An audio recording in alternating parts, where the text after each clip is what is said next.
salą nutolusi 24 km nuo Irano pakrantės yra kelias, kuriuo eina 90% Irano pasauliui parduodamos naftos.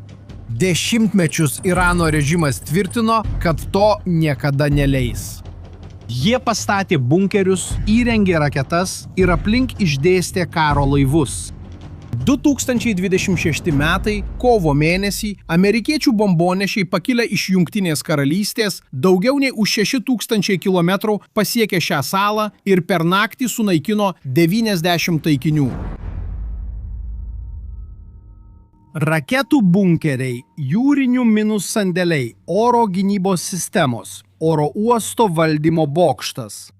Viskas, ką Iranas pastatė tam, kad apsaugotų tą vietą, buvo sunaikinta iki aušros ir dabar Jungtinės valstijos svarsto tiesiog užimti salą. Tai labiausiai gąsdina Iraną ir jau vyksta. Norėdami suvokti šio įvykio mastą, turite žinoti, ką Jungtinės valstijos padarė per 3 savaitės iki šios akimirkos. Metus iš eilės kariniai ekspertai visame pasaulyje sakė tą patį. Tikras Irano užpuolimas būtų savižudybė. Per dešimtmečius Iranas buvo sukaupęs vieną iš labiausiai bauginančių arsenalų artimuosiuose rytuose. 2500 raketų nukreiptų į visas puses. Karinis laivynas dislokuotas Hormūzo sąsiauryje, per kurį plukdoma 20% pasaulio naftos. Pramoninių mastų gaminami dronai ir karinis planas paremtas paprasta idėja. Jei kas nors ateis, sumokės kainą, kurią pajus visas pasaulis. Amerikos generolai tokį karą vadino pragaro atvėrimu. Buvę prezidentai perspėjo apie karo grėsmę, galinčią apimti visus artimuosius rytus.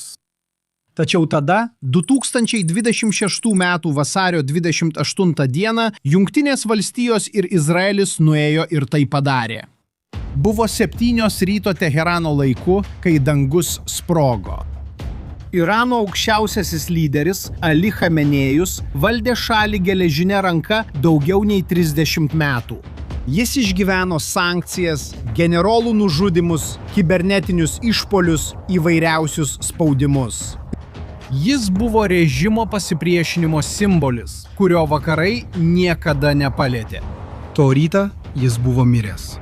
Kartu su juo per pirmasias valandas buvo pašalinti 48 aukščiausi režimo kariniai ir politiniai vadai. Viso Irano kariuomenės vadas, revoliucinės gvardijos, šalies elitinių karinių pajėgų vadas, gynybos ministras, žvalgybos tarnybos vadovas. Dešimtmečių karinė patirtis buvo sunaikinta per kelias valandas, o Iranas atsakė vieninteliu jam prieinamu būdu – jėga. Pirmą dieną šalis paleido apie 500 raketų Izraelio link.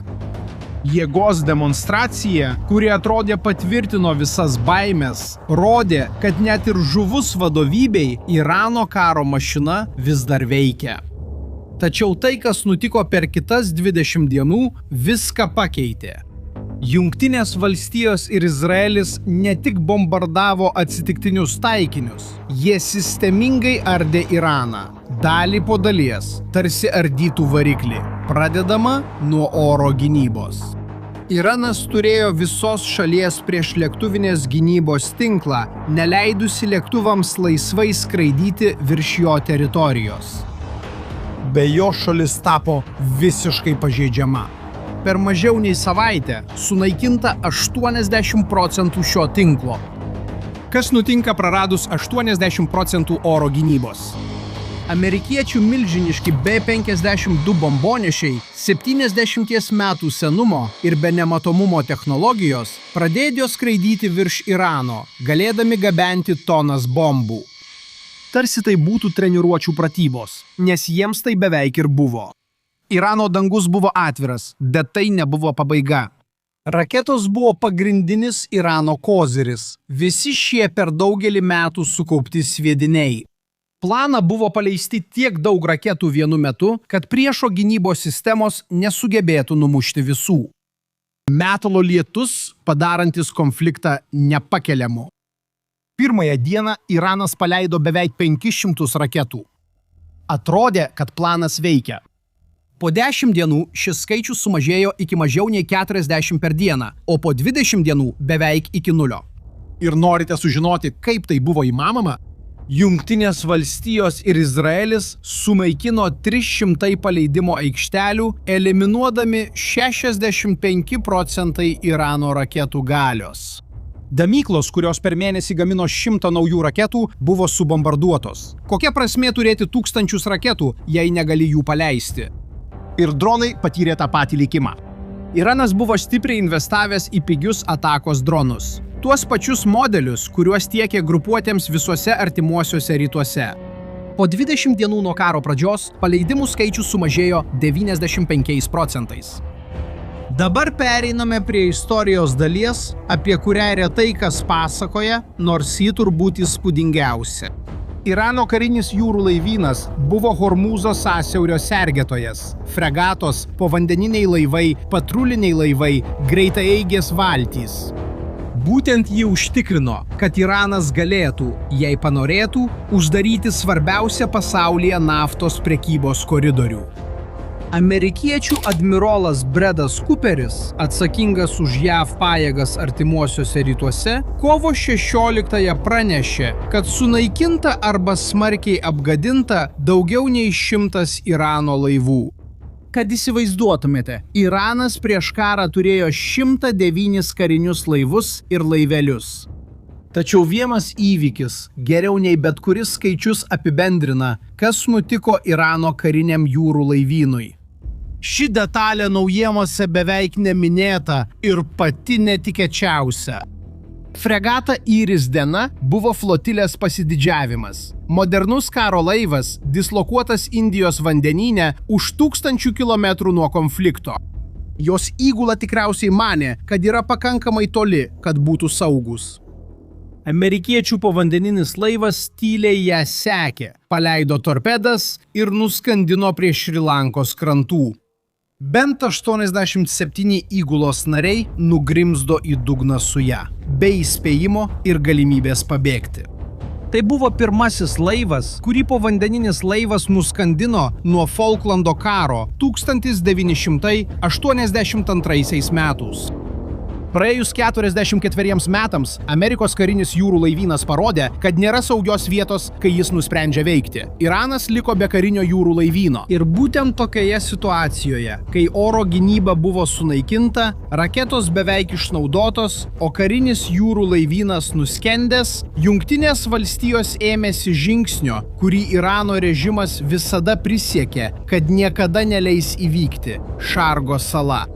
Prieš tęsdami pagalvokite, jei būtumėte Jungtinių valstijų vietoje ir norėtumėte sunaikinti Irano ekonomiką, neužimdami visos šalies, kurią vietą reikėtų kontroliuoti? Atsakymas yra Chargas. Leiskite parodyti, kodėl. Šalis išgyvena iš naftos, pagrindinio pajamų šaltinio, leidžiančio vyriausybei veikti, kariuomeniai apsirūpinti, išlaikyti sukarintas grupuotės. 90% šios naftos 90% iškeliauja per Šargo salos terminalą, kerta Hormūzo sąsiaurį ir pasiekia pirkėjus visame pasaulyje. Be Šargo Iranas neturi pinigų, be pinigų režimas žlunga iš vidaus. Ar žinote, kokio dydžio sala išlaiko visą ekonomiką? 22 kvadratiniai kilometrai. Ji mažesnė už daugelį didžiųjų miestų rajonų. Ir būtent ten yra visos šalies ekonominė širdis. Įspūdingiausia tai, kad tai nėra naujiena. Jimis Carteris net svarstė galimybę užpulti salą 80-ame dešimtmetyje per Amerikos įkaitų krizę, kad priverstų Iraną derėtis. Atsisakė plano dėl per didelės rizikos. 9-ame dešimtmetyje Sadamas Huseinas žengė dar toliau. Irako karinės oro pajėgos pakartotinai bombardavo Šargo salą ir netgi sugebėjo sustabdyti jos veiklą keliems mėnesiams. Per 50 metų ne vienas JAV prezidentas nebuvo peržengęs šios ribos iki dabar. Kovo 12-ąją iš Jungtinės karalystės pakilę Amerikos bombonešiai pasiekė Šargo salą ir per vieną operaciją sunaikino 90 taikinių. Per vieną naktį Iranas prarado viską, ką buvo pastatęs salos gynybai. Režimas sureagavo grasinimais, pareiškė, kad sunaikins visą salą ir naftos infrastruktūrą, priklausančią su Jungtinėmis valstijomis susijusioms įmonėms. Tačiau ironija yra žiauri. Šargo nafta yra daug svarbesnė Iranui nei amerikiečiams. Tai skirtumas tarp to, ar išgyvensi ar ne. O dabar, kai salos karinė apsauga sunaikinta, šaltiniai JAV vyriausybėje nurodo, kad Vašingtonas svarsto kitą žingsnį – užimti Hargo salą. Užimti salą, naudoti ją kaip slaptą kozirį arba tiesiog nutraukti režimo finansavimą, kol jis sugrius iš vidaus. Tai yra tai, ko Iranas labiausiai bijojo. Ne tik būti bombarduojamam, bet ir kontroliuojamam, kai vienintelis jo plautis atsiduria priešo rankose. Lieka klausimas, į kurį niekas dar neatsakė. Ar to pakaks nuversti režimą? Sumaikinti kariuomenę viena, bet priversti vyriausybę žlugti visai kas kita. O tai, kas šiuo metu vyksta Irano viduje, yra pati nenuspėjamiausia visos šios istorijos dalis. Kai per kelias valandas nužudai visą kariuomenės vadovybę. Kas nutinka kareiviams, įsakymams, hierarchijai, kuri užtikrina, kad viskas veiktų? Irano atveju atsakymas buvo chaosas. Naujasis aukščiausiasis lyderis Modžtaba Chamenėjus, Ali Chamenėjaus sūnus, 56 metų, niekada neturėjęs valstybinių pareigų. Jis skubiai išrinktas per internetinį susitikimą, nes pastatas, kuriame paprastai renkasi už šį sprendimą atsakinga grupė, buvo subombarduotas. Pirmą kartą jis kreipėsi į šalį ne vaizdo ar garso įrašu, o tekstu, kurį perskaitė TV laidų vedėjas, ekrane rodant tik nuotrauką. Pagalvok, naujojo lyderio pirmoji žinia – statiška nuotrauka perskaitoma žinių vedėjo. Tai aiškiai rodo režimo prarastą kontrolę. Iki šiol niekas nematė Modžtabos Chamenėjaus viešai pasirodant nuo tada, kai jis perėmė pareigas. Nėra judančių vaizdų ar balso. Neaišku, ar jam viskas gerai. O ką kalbėti apie ginkluotasias pajėgas? Na, pati Irano vyriausybė viešai pripažino, kad kariuomenė prarado kelių dalinių kontrolę, kurie dabar veikia pagal senus įsakymus. Niekas nieko nekoordinuoja. Kariuomenė palikta nežinioje, tiksliai nežinanti, kas vadovauja ar ką daryti. Tai aiškiausiai parodė incidentas karo pradžioje. Iranas netyčia pataikė į savo paties laivą. Kariuomenė buvo tokia pasimetusi, kad pradėjo kovoti prieš save. Kol režimas bandė persitvarkyti, pasaulis stebėjo ir kiekviena šalis priėmė savo sprendimą, ką daryti. Kinija, kuri pirkdavo 90% Irano naftos, tylėjo. Ji žodžiais pasmerkė išpuolius, paragino nutraukti ugnį, bet nesiėmė konkrečių veiksmų padėti. Kai Jungtinės valstijos paprašė Kinijos atsiųsti laivų padėti iš naujo atidaryti Hormūzo sąsiaurį, atsakymas buvo paprastas – ne. Kinija turi naftos atsargų daugiau nei 100 dienų ir turi kitų tiekėjų. Galiausiai ji pasirinko savo pačios interesus. Rusija pasmerkė išpuolius dar griežtesniais žodžiais, bet taip pat nieko daugiau nepadarė. Nes Vladimiras Putinas negali sau leisti tiesiogiai susidurti su Amerikos prezidentu, kuris tuo metu viso pasaulio akivaizdoje naikino jo sąjungininkus. Europa yra susiskaldžiusi. Jungtinė karalystė, nenorinti ir spaudžiama viduje, leido naudotis savo bazėmis tam tikroms operacijoms. Vokietija, Ispanija ir dauguma žemyno nesutiko dalyvauti. NATO pareiškė, kad tai nėra aljanso karas. Trumpas negaišo su jais laiko. Vėl kyla tas pats klausimas, ar režimas žlugs. Sąžiningas atsakymas yra tas, kad niekas nežino. Štai ką žinome. Per 20 dienų JAV ir Izraelis sunaikino tai, kas buvo kuriama 40 metų. Šis režimas per mažiau nei 3 savaites neteko vadovybės, laivyno, raketinių pajėgų ir oro gynybos.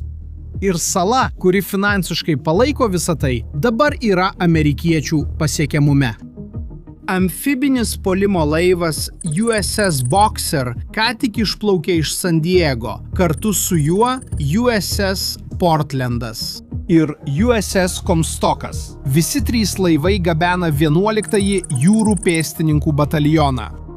Daugiau nei 2500 vyrų su F-35B naikintuvais, galinčiais kilti vertikaliai kaip sraigtasparniai, atakos sraigtasparniais ir desantiniais laivais laive. Jie išvyko 3 savaitėmis anksčiau. Taip pat prisideda USS Tripolis, jau esantis Indijos vandenyne, atvykęs iš Japonijos su 2000 jūrų pėstininkų. 2 pilnos karinės grupės tuo pačiu metu susitelkė Persijos įlankoje, turėdamos specialią įrangą sausumos operacijoms. Kai visa tai pateks į istorijos knygas, paaiškės, kad galingiausias Jungtinių valstijų ginklas šiame kare nebuvo bombonešiai, povandeniniai laivai ar raketos, o gebėjimas užsukti režimo pinigų čiaupą. Viskas rodo, kad tas čiaupas greitai bus užsuktas. Dabar noriu sužinoti jūsų nuomonę. Ar manote, kad Iranas pasiduos, ar ir toliau priešinsis, nepaisant visko? Palikite savo nuomonę komentaruose. Jei šis vaizdo įrašas jums padėjo geriau suprasti, kas vyksta pasaulyje, pasidalinkite juos su norinčiais sužinoti ir užsiprenumeruokite kanalą, kad nepraleistumėte kitų analizių. Iki kito karto.